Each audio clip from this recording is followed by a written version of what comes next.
off that exhausting hamster wheel and into balanced living with Dr. Marissa. Promise you joy in the mystery. Dr. Marissa, also known as the Asian Oprah. Her mission, to be a beneficial presence on the planet. Her purpose, to be your personal advocate to live, laugh, love, learn. Her life motto, don't die wondering. Take back your life with Dr. Marissa Pay.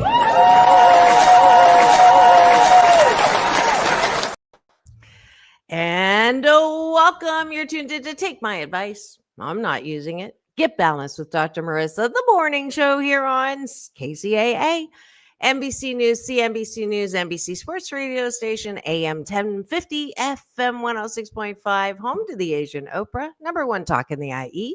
Thank you very much. And streaming everywhere.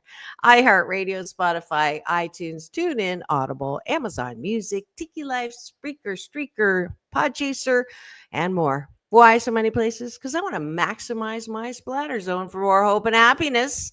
So we do not talk about headlines here, only heartlines to balance out all of that bad news out there that if it bleeds, it leads. And that's why we don't talk about that. Even when Dr. Tiffanie teases me with it sometimes, we do not talk about that at all on this show. And as you can see from the beautiful inside and out, Dr. Tiffanie Tate is with us today. It is Wednesday for my very special series called Doctors in the House with myself and Dr. Tiffanie Tate. And she is a Navy or veteran. She happy Memorial Day. Thank you for your service. She's a poet, a singer, songwriter, playwright, cook, mom, multiple children's book published author, and co-host on Wednesdays. Please welcome back to my studio, Dr. Tiffanie Tate.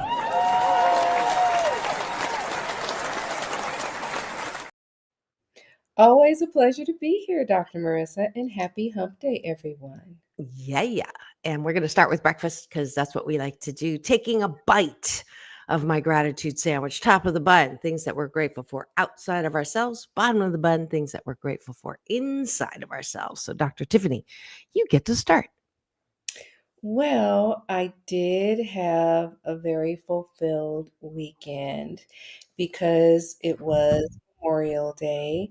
I did get to go to the Riverside Wall where we remember those who gave all. We say some gave some, and then there are some who gave all. And I had a corpsman who unfortunately lost his life during the global war on terrorism. I worked with him at Naval Ambulatory Care Clinic, Port Hueneme, when I was active duty, and I believe I actually helped to mobilize him. So there's a little bit of guilt there, but I won't go there because I'll cry.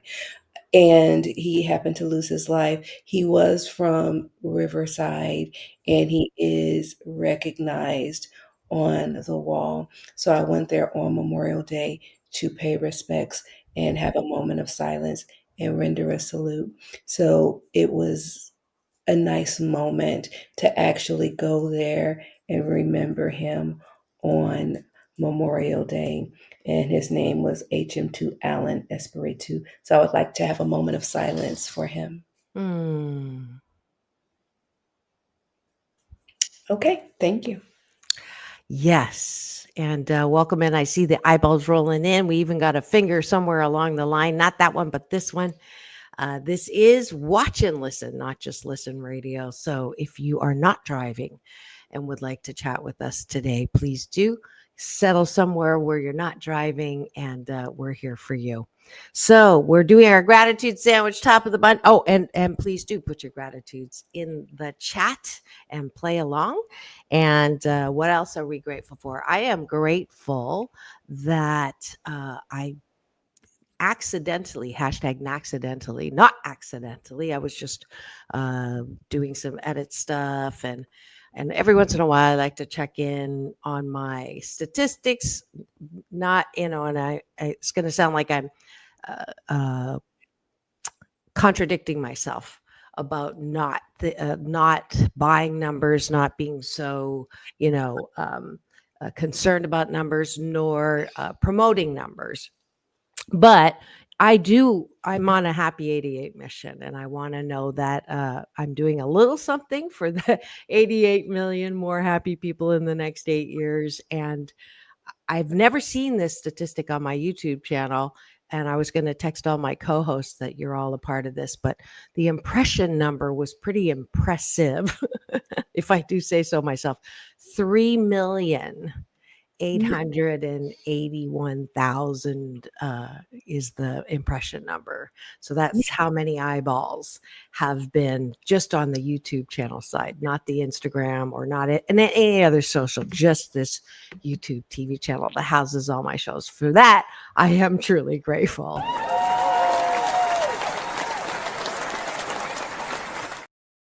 Nice. Yeah, shocking. And I had a very busy weekend. This weekend, we also celebrated my aunt's 90th birthday. So happy birthday to my aunt Lula May. I met her at the birthday party, right? She was the one with the curly hair. No, she's a little bit too seasoned to make it to Oh. birthday, but she is still very feisty, and she is a spitball of fire, needless to say the least. But Yeah. yeah, she celebrated her 90th birthday.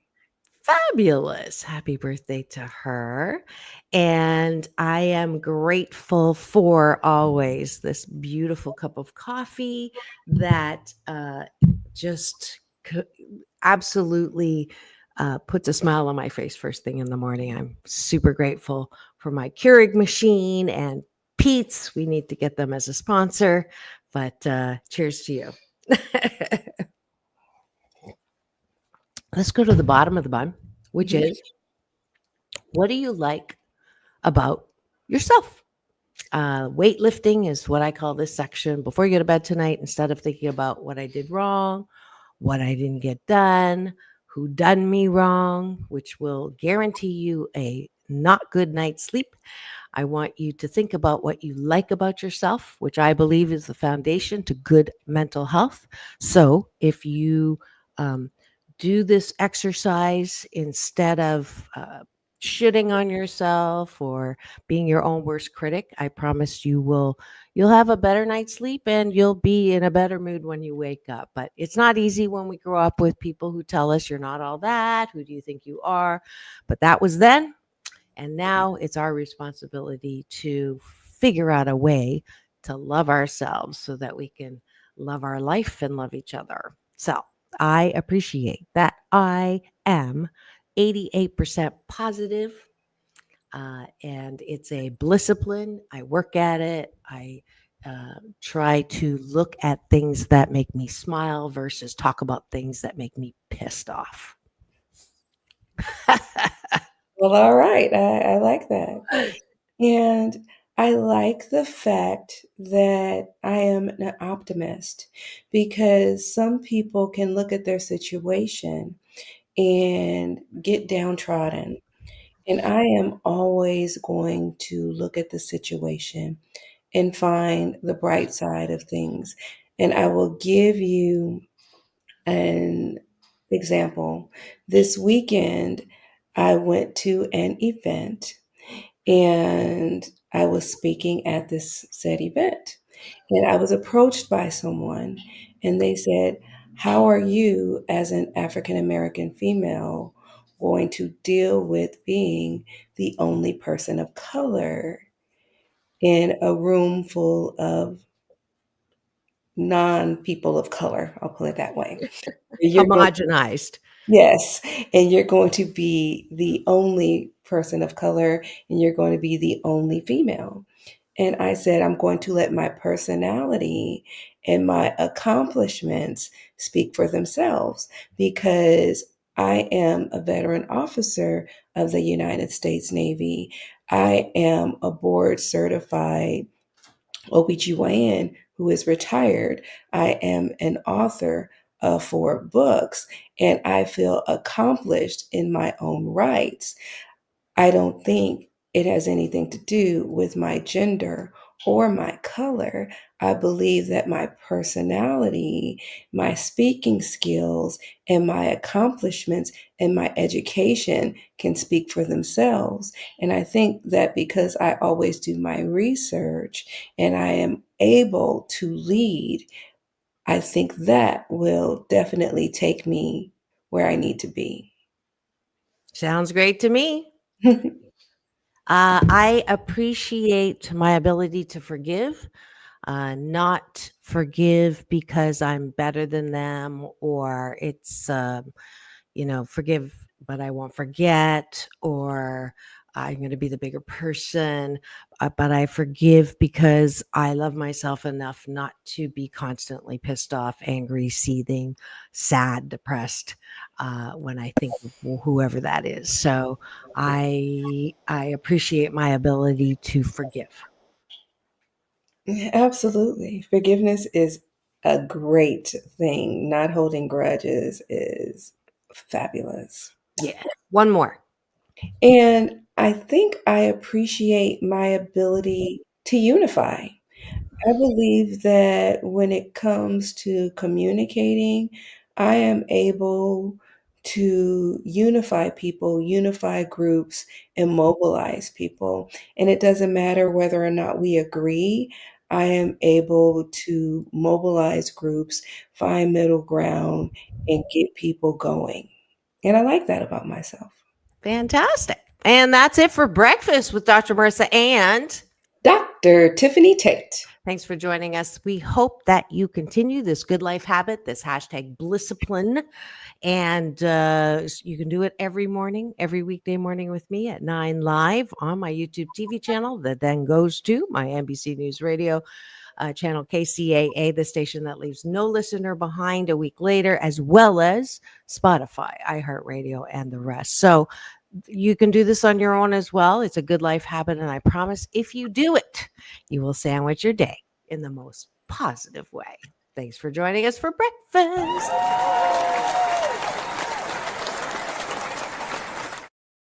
And now for the topic of the day, we're going to take it over to Dr. Tiffanie. What's the topic of the day? Really? Hey, you! There we go. Hey! Hey, you! Took a couple of buttons there. What is the topic of the day? The topic of the day is information overload. And it's funny that I read that, I copied it, and then what came out of my head for the promo was overwhelmed. So, and it's funny because I will ask her, why did you pick this topic? But it's interesting that I changed or I added to that topic. So obviously I saw overwhelmed because someone may have been thinking about that. I thought that was really funny. So I left it there. So But it's they actually go hand in hand. They right. actually go hand in hand because a lot of times with information overload, people tend to become overwhelmed. Yeah. And in this technological society that we live in, everything is coming at us so fast, be it our phone, be it the news, be it our family, be it our friends. It is like we are sipping information from a water hose with our mouths open, and it is just flying at us, and we can only catch so much at a time. And we are just like, whoa, whoa, whoa, whoa, whoa. And it's And you can't find the on off. yes. Absolutely. And it's a state where people are being exposed to so much information. Can they effectively process it all at once? Can they make sense of it? What are we really to do with this? And too often can we lead or end up in states where we misunderstand the information? Can we make sense of all the information? Can we remember everything in details? And I don't know if you remember when you were a child and you played the telephone game and you were passing the information along in a group. And by the time it ended up with the last person, it was all distorted. And then the information ends up like a bad rumor, kind of like we did with the last episode we had, but it's truthful information. But by the time it ends up in the end, it ends up all distorted, and the real information is no longer real. Yeah, absolutely. It's funny that you picked this topic too, because we're all connected energetically, I guess. But I was a guest for a change. I wasn't interviewing, I was being interviewed. I've been doing a lot of this lately, thanks to my new PR guide, Juan, and I was on the Human Beauty Movement podcast. And she asked that question. She said, a lot of my listeners are completely information overload, overwhelmed. And what do you do? How do you find the balance? So isn't that interesting that that's the topic? Because I hadn't gotten the topic from you yet. And then I just was about to ask you, what do you want to talk about? And you said that, and I had just gotten off with her. So there you go. That's the way my life works. It's the what caught moment. What are the chances of that? You know what we Pretty call high. Do you know what we call that? What? Confirmation. I call that also serendipity doodah. Okay, so tell me, because I know you love to do research and I love to learn something new. What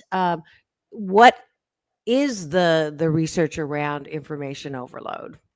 Well, there are lots of different things. And when we start looking at it, when we break it down into the the volume of how many people are overloaded, it's interesting, because there isn't a single or precise number. They kept it very, very vague. And it says the study indicated that 20% of Americans feel overloaded by information. And That's low to me. yeah, Yeah. yeah, it's down from 27% about a decade ago. And it's interesting because a lot of people feel that they have control over their life because of technology. Because of technology. But the key characteristics is that there's too much data because there's more information than the brain can comfortably handle. And then there is a reduced decision quality because you're struggling to make good decisions due to conflicting or excessive data. Then sometimes you can have mental fatigue because you're feeling overwhelmed or mentally drained. And then sometimes you just have decreased productivity because time is spent sifting through all the data rather than acting on it. Have you ever received so much information? You're like, okay, wait. Let me think about this. When you go into the store, whether you're shopping, you're like, okay, do I want to get a blouse? Do I want to get jeans? What is it that I want to get? What do I want to wear? Do I want to wear a dress? That's simple. That's something superficial. Or if you're looking for a job and you're interviewing, okay, which job do I want to take? Or if you're hiring someone and you're reviewing resumes, that's a little bit more detailed, and you get 10 resumes. That's information overload. Or if you're reading the news and then you're watching the news and then your friends are telling you about the news. And so, or you're on Facebook and you're on Instagram and then Mhm. you're getting phone calls, and then you're scrolling. So you're getting all these data pieces, and you can't figure out what to do, when to do it, at what time. And then your kids are talking to you, and then your family and friends are calling you. So you have all these pieces coming at you real fast. But I think a lot of people are feeling organized because they have digital calendars, and then they have paper calendars. So that can sometimes help with the fray.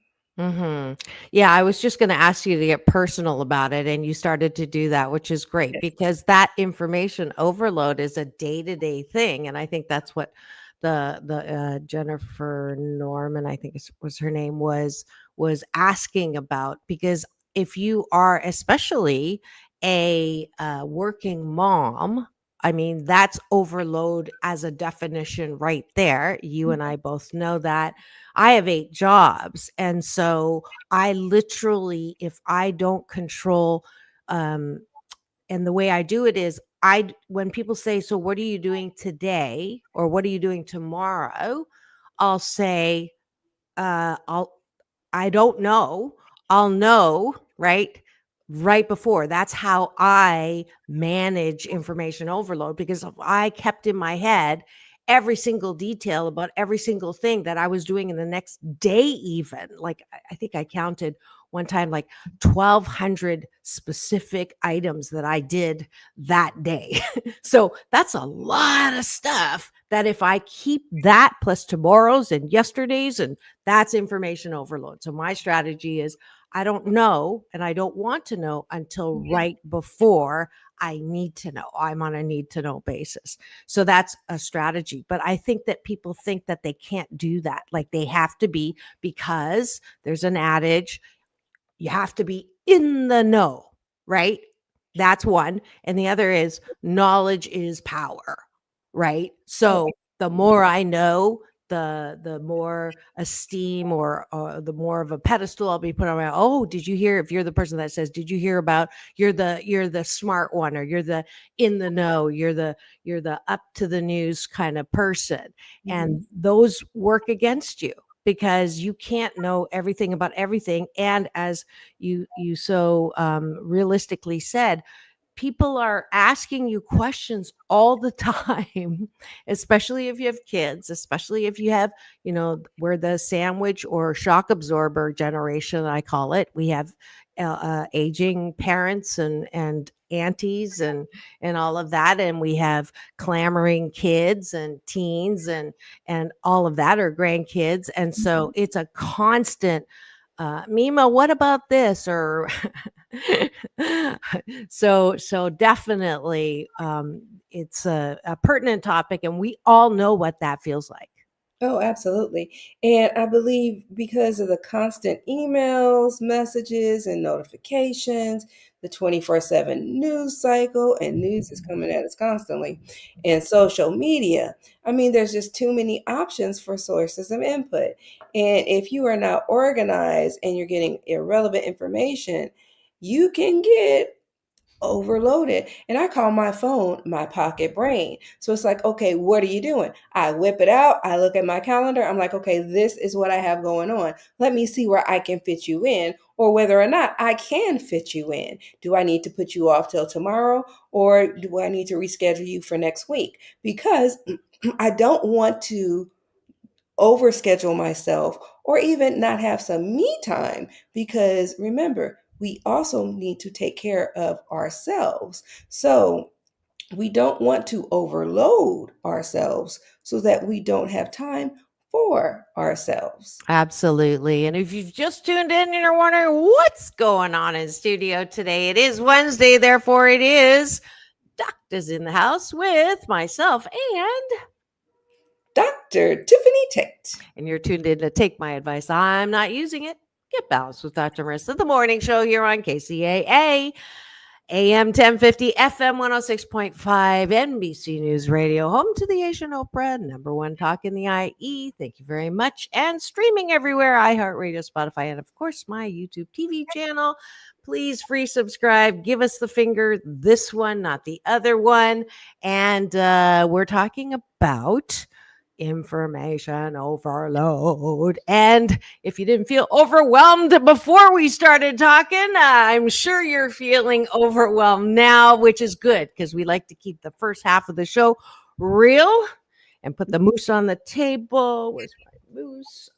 Which is my Canadian version of talking about the elephant in the room. And we're describing something that every single person listening has felt at one time or another. So after the break, we're going to talk about solution, but we love when you participate. If you're not driving and listening on the AM FM style, please go to my YouTube TV channel and start chiming in and giving your 8 cents worth. As Dr. Tiffanie also continues with what she has researched on the topic. Absolutely. So I found a good example. So imagine a student is trying to prepare for an exam with hundreds of pages of notes, videos, and online resources, and they don't really know what to do. They are overloaded. They can't streamline. They can't figure out what they need to do. They can't see the forest from the trees. That is overloaded for sure because they don't know what the professor is going to test them on, and they are lost in the weeds. They are overloaded, right? And so we can be like that student sometimes. We can't decipher what it is that we need to do in life. We don't want to do that. I know I have been overloaded in my life. I don't know about you, Dr. Marissa, but I have sure. Never.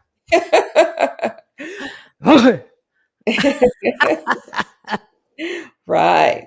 I know that I have been overloaded. And so when that happens, oftentimes I say, okay, let me take a beat.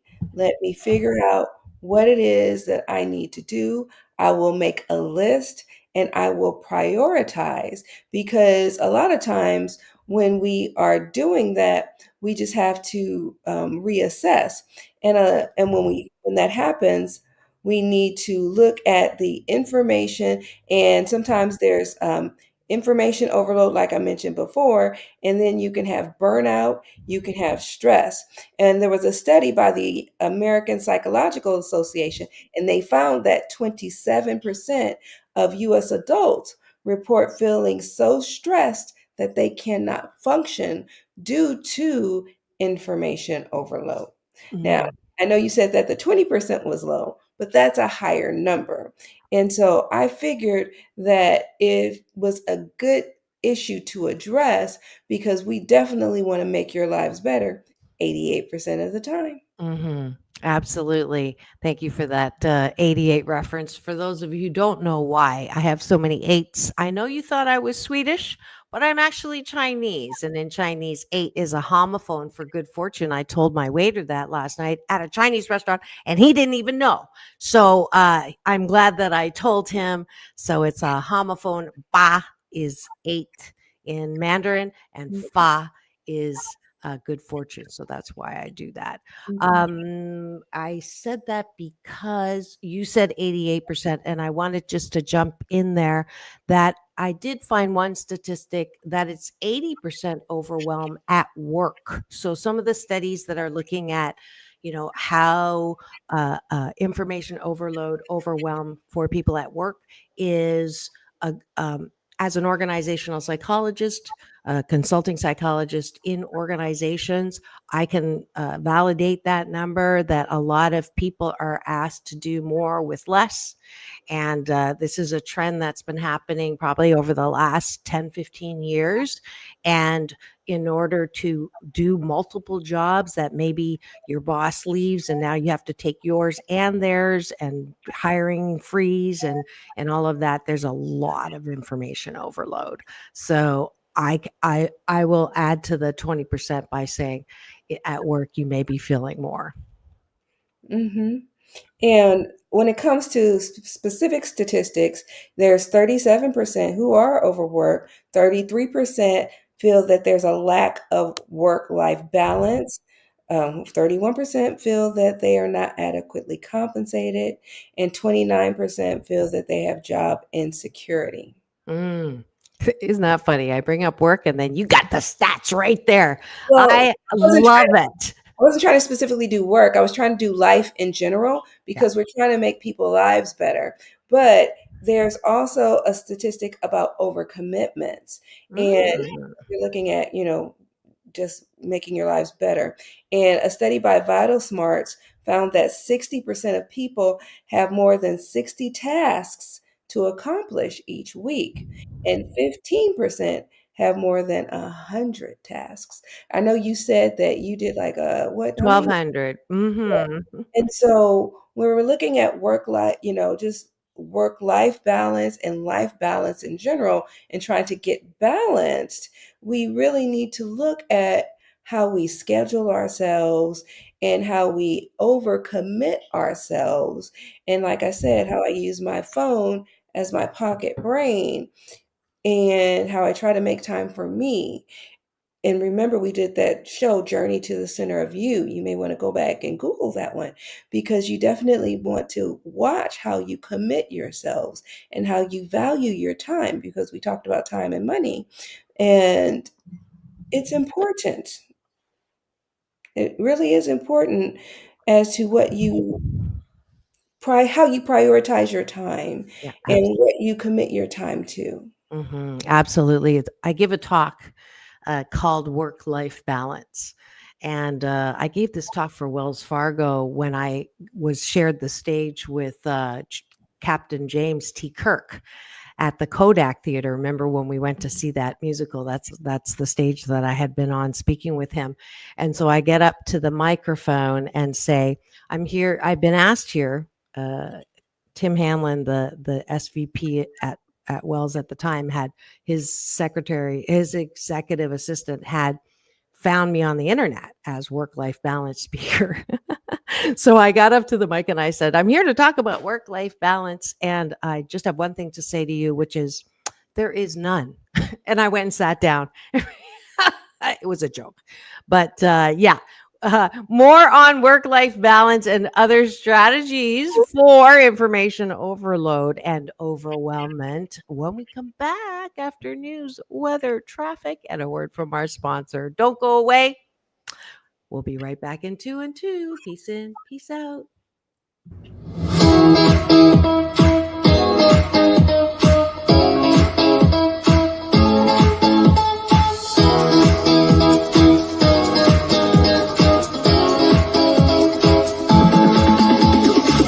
Take back your life with Dr. Marissa Pay. Hello, my name is Dr. Tiffanie Tate, and I am running to be your United States House of Representatives Congresswoman. I am running for California's 41st seat because I believe I am the person who can do the job. I am a veteran officer of the United States Navy.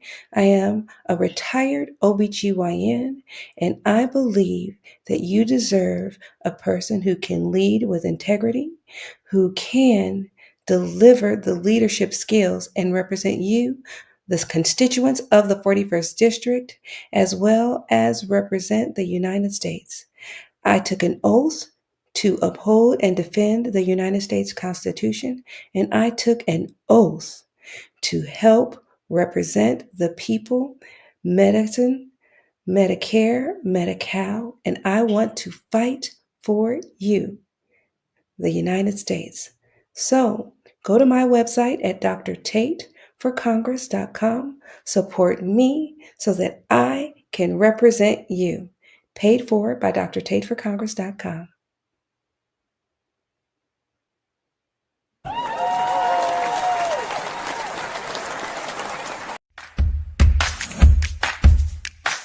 Well, she has been dubbed the Asian Oprah.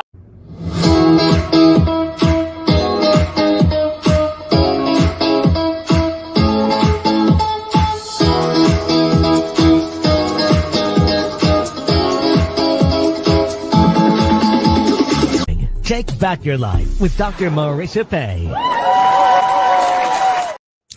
And welcome back. You're tuned in to Take My Advice. I'm not using it. Get balanced with Dr. Marissa, the morning show here on KCAA, the station that leaves no listener behind. NBC News Radio, AM 1050, FM 106.5, and streaming everywhere. iHeartRadio, Spotify, and of course, my YouTube TV channel, where if you free subscribe, give us the finger, you will get an alert every weekday morning to tune into the show that is balancing out all the bad news out there with some good news. Someone just described this very accurately as, that feel good story at the end of an hour, usually on the mainstream news. I stretched that little bit and made it into a whole show over the last 682 consecutive weeks. I believe that's yes. And 1,300. And we're on 99 today. So it's going to soon be, it's 13 years, and I am so grateful for that. But welcome back to the show. And we actually have a comment from the Cashew Gallery. We've got Vanessa John saying, "Good morning, Dr. Tate." And welcome to my Cashew Gallery. You are my captain of the Peanut/Cashew Gallery this morning. Thanks for joining us. If you're driving right now, please do not try to try to comment, but please, when you land, find my Dr. Marissa Pay YouTube channel, or you can Google Asian Oprah YouTube, and it will bring you to this station.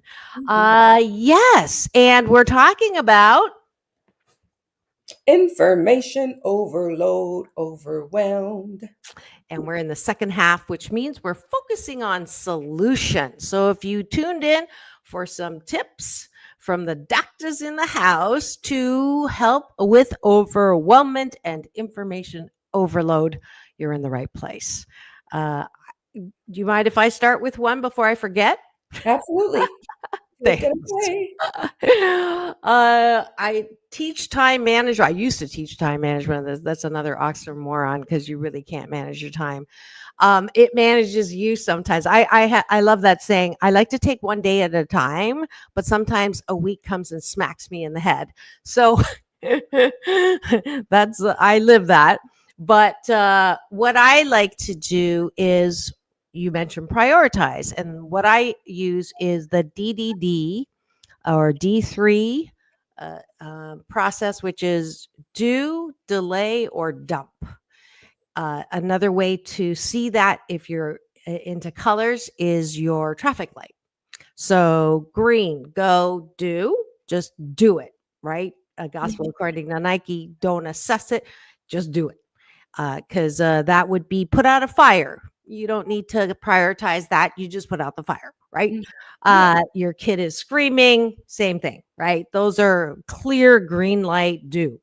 Then delay is yellow. So if you're triaging, this person's not going to die, to use a medical example, Dr. Tate, if they're not going to die, if things are not going to boil over, so to speak, in the next week, I do delay. All right. And then the last one is dump. This one's tough because I'm a recovering overachiever and I want to do everything and I want it to be perfect. On top of that, I'm a recovering perfectionist. And I think when you were saying about people that can't do anything at all, I call that the perfectionistic slide. We want to do it perfectly. And if we can't do it perfectly, we procrastinate, right? I've always wanted to be a procrastinator, but never got around to it. And then if I procrastinate long enough, I'm in paralysis and then I don't do anything at all. So that's the danger of, green light, yellow light, and then red light. So the classification is, for me, the hardest is I really don't need to work on this for another hour to make things so perfect, because it's really not going to matter in the whole scheme of things. That hour, I could be doing something else more critical than that. So there you go.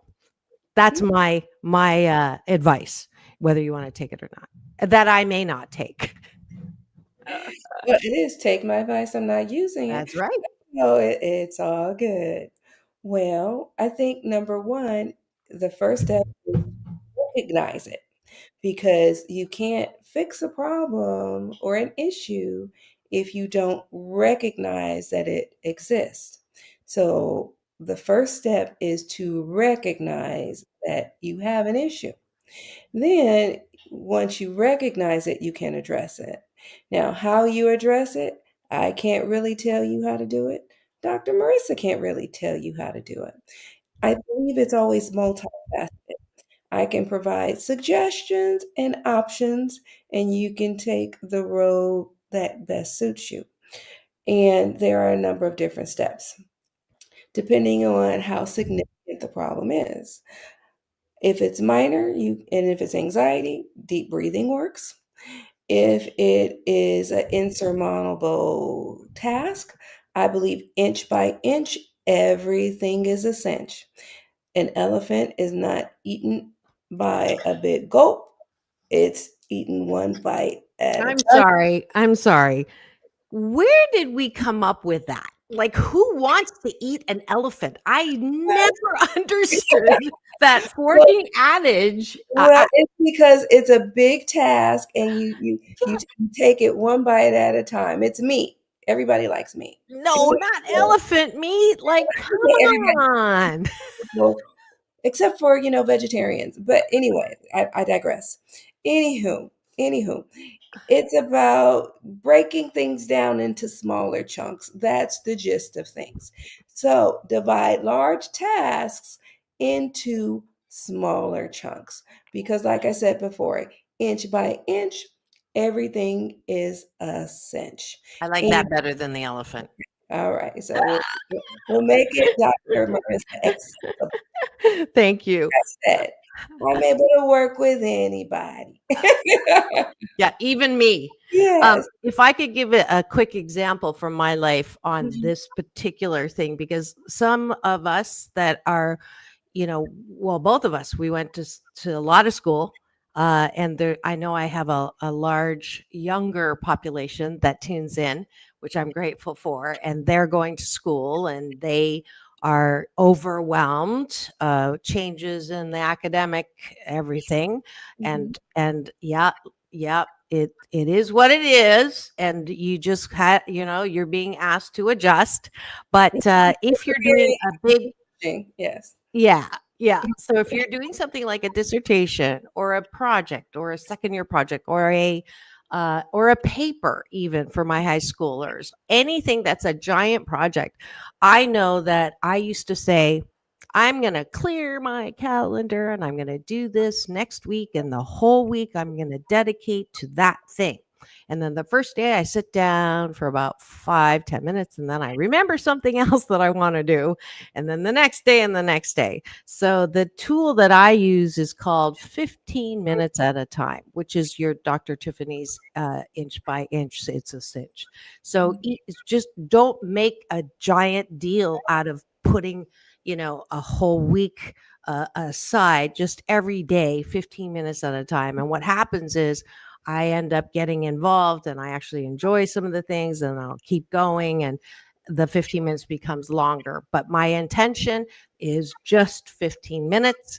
And when I do that, I pat myself on the back because I'm able to do that 15 minutes at a time. So there's your inch. Absolutely. And like Dr. Mercer said, you want to prioritize and you want to focus and you want to have give and take and you want to have boundaries. And it's okay to focus on the small wins, the small victories. That's what it's about. And celebrate those small wins, celebrate those small victories. Give yourself the peaks and the valleys, and it's okay that it's a roller coaster ride. Life is about enjoying the ride. Don't penalize yourself too much. Know that there will be ups, there will be downs, and it's okay. Prioritize sleep, prioritize healthy eating, prioritize exercise, prioritize you. Make sure you engage in life, but make sure you accomplish what you set out to accomplish. If you need to put sticky notes up, if you need to make a vision board, do what you need to do to accomplish your goal. I don't know what works best for you. You know what works best for you. You know what motivates you. For me, it's putting it in my calendar and saying, okay, I want to have this accomplished by this date. Let me see how much time I need to do this to get this done by this date. And if I don't get it done by this date, okay, let me reassess and push it back. And I say 2 steps forward and 1 step back is still 1 step in the right direction. And so you remember, I think I can, I think I can. Motivate yourself. Do those mindfulness exercises that we do at the beginning of the show. There's a reason we do those things. It's not just for fun. It's for encouragement. It's for motivation. And it actually really does help you. Yeah, absolutely. It's called personal mastery. That's the term I've been using and teaching. Was brought back to teach at UCLA last fall with a course called Leadership, Success, and Happiness about personal mastery. So it's all about what you can do and taking responsibility for what you can do and working your own discipline muscle. And on that note, I want to just mention realistic goals. I arbitrary goals, and I see this in businesses where they say we want this percent market share, we want to hit this much profit, we want to do, and they're just like or I want to lose how many pounds. Make sure that your goals are not arbitrary. They're enough of a stretch, but they're not overwhelming. There's a very fine line between realistic stretch goals and overwhelming. You're a perfectionist and you're going to use anything to beat yourself up. So that's the personal mastery work. Make sure that you are being true to you, as Dr. Tiffanie always says, and at the same time, where to hold, where to fold, where to push, where to allow, right? Law of attraction. How are you approaching life? Is it this? Who wants it to be a freaking rat race? That I never understood that analogy either. I don't want to be a rat in a race. So this whole and I'm gonna step on you, and I'm gonna. If you want to see that visually, my short film, PPP Post Pandemic Possibilities, free on my YouTube TV channel. It has those concepts in there. So be kind with your goals. And there are steps to stop multitasking that I have found. They said block out periods of uninterrupted time to work and focus on one task, just one. That way, you can accomplish one thing. Don't read emails as soon as they arrive. And read texts as soon as they arrive. They can wait. If it's not an emergent or urgent issue, it's not a phone call that you have to pick up emergently.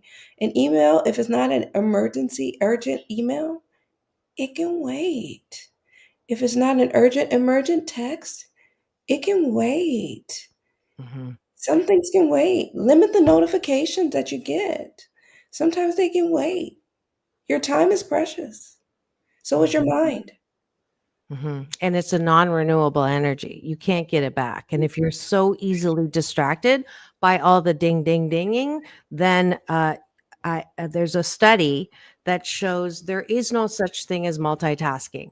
It is very quick serial tasking. So you are not able to do parallel work at the same time. You can switch over really quickly, but every time you switch, it costs you 20 seconds of productivity. So this was a study that was actually done by one of my colleagues when I was teaching in the MBA school at Anderson at UCLA. Dr. Connie Gersick was doing this kind of research on teamwork, time, all of that. So if you think you're a great multitasker, just remember that you may think you're a multitasker, but you're a serial multiple tasker. Sounds like a serial killer, but you are sacrificing focus when you multitask. And oversharing can be an issue as well.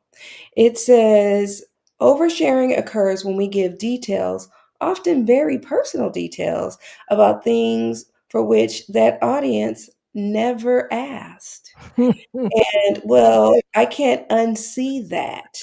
In this day and age, the oversharing of personal information has become all too regular.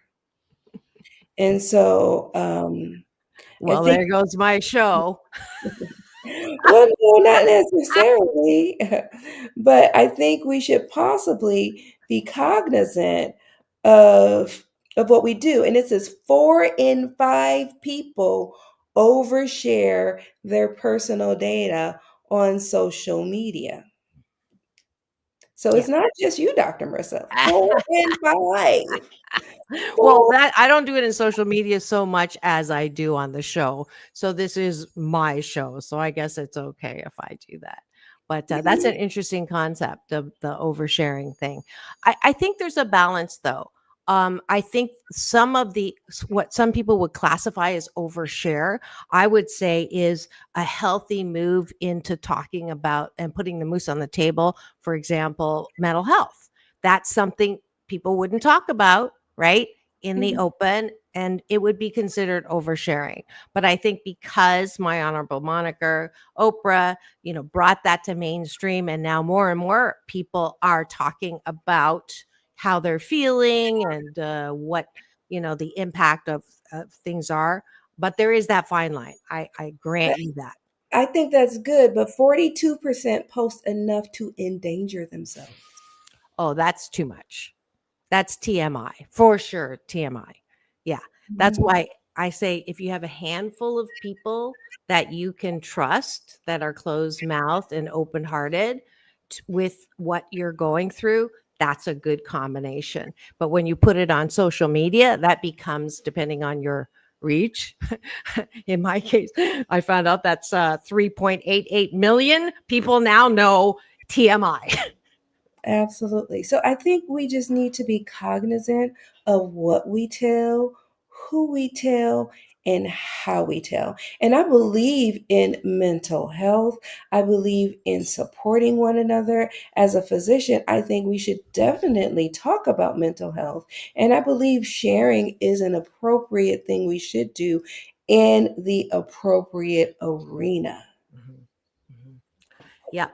When to hold, when to fold, and who to tell. For sure.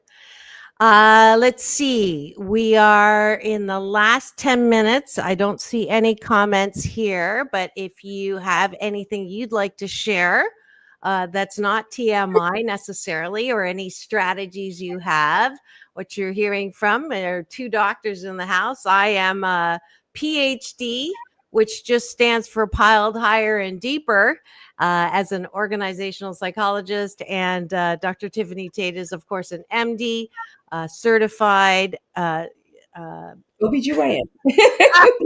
Not certifiable. Yeah, I realized that when I came out of my mouth, but OBGYN, that's the thing I didn't say in your opening. I knew there was one major thing I didn't say, but she's like me, a multi-hyphenate. And so, people, when they introduce me, they say, if I read everything in her introduction, she wouldn't have time to speak. So I'm going to stop now. So that's the same thing that goes for you. But I hope you've gotten a little something from this talk about information overload and overwhelm. I'm going to give you the same tool that I brought up in the podcast that I was a guest on yesterday. What do you do when you feel overwhelmed? Which is how I read Dr. Tiffany's topic of information overload. When you feel that you are so full that you're going to explode, this is what I'd like you to do. You just take your outer eye, close it, and I'd like you to do this along with me right now. Take a deep breath in through your nose. And you're going to release through the mouth, soft shoulders, soft elbows, soft knees. Another deep breath in. This is the second breath that's going to work with your mind and release all the stories and the drama and all the detail that is sitting on your head right now. That's activating the body first and then the mind. And the last deep breath, This is the soul breath. This is the breath that connects me and you energetically as we are all connected. And every breath I take does not take away from your breath. So that brings us to this place of abundance and everything's going to be okay. That's 3 breath technology that I created a couple of years ago. Now, with that last breath, you're going to gently open your eyes, come back to the room. And that's 20 seconds, and it brings everything back to that place of balance. My happiness coaching clients put in their calendars an alarm at the top of the hour. Whatever they're doing, they just stop. And don't tell me you don't have 20 seconds to just center yourself so that you're not going to explode or run with your hair on fire because you're feeling so overwhelmed. Overwhelmed is a temporary feeling that if you can just release like that, you're less likely to have a knee-jerk reaction, which guarantees you're going to look like a jerk. So hopefully you can take that as a tool, a Happy 88 tool to help you. Absolutely. All right. Looks like we're at our final word. Dr. Tiffanie, what's your final word for this episode? My final word is a quote that says, "It's not the load that breaks you, it's the way you carry it. And this too shall pass." So remember to pray, persevere, and push on. Beautiful. I'll say most things are intbods. INTBOAD. It's not that big of a deal. Most things aren't. If you were most likely pissed off yesterday, I bet you can't even remember exactly what you were pissed off about. That's the beauty of life and time and a bad memory. Hopefully you enjoyed this episode of Take My Advice, I'm Not Using It. Get Balanced with Dr. Marissa, the morning show on my Wednesday hump day. Very popular series. Doctor's in the house with myself and Dr. Tiffanie Tate. And remember, it's all about balance. Peace in, peace out. World peace through inner peace. Dr. Tiffanie, take us out. Now go and have the best day ever. We'll see you tomorrow.